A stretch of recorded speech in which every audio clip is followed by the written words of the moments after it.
Today, we're going to talk about the basic principles of learning and conditioning from cognitive psychology. To begin, let's ask ourselves, what is learning?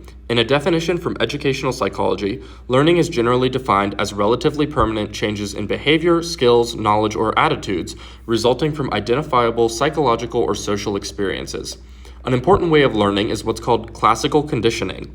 Classical conditioning occurs when a stimulus becomes conditioned and then elicits a conditioned response.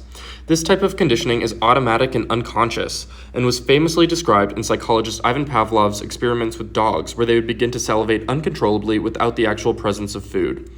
Before conditioning, food acts as the unconditioned stimulus, and drool as the unconditioned response. A tone from a bell is a neutral stimulus and therefore elicits no response. During conditioning, the unconditioned stimulus and the neutral stimulus are paired, and the dog's natural response is to drool. Over time, the dog will unconsciously associate the sound from the bell with food and salivate only at the bell, making it a conditioned stimulus and the drool a conditioned response. Operant conditioning is another type of learning in which an association is made between a behavior and a consequence, positive or negative, of that behavior. This is a conscious change of behavior and was famously studied by B.F. Skinner and his rats and pigeons. In reinforcement, a behavior is wanted to increase or continue, so a pleasant stimulus may be added or an unwanted one may be taken away.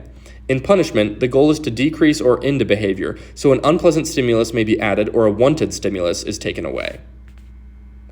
Extinction is an important concept in both types of conditioning. It occurs when the learned behavior decreases in strength because the conditioned stimulus has been presented without the unconditioned stimulus, or because there have been no rewards or punishment.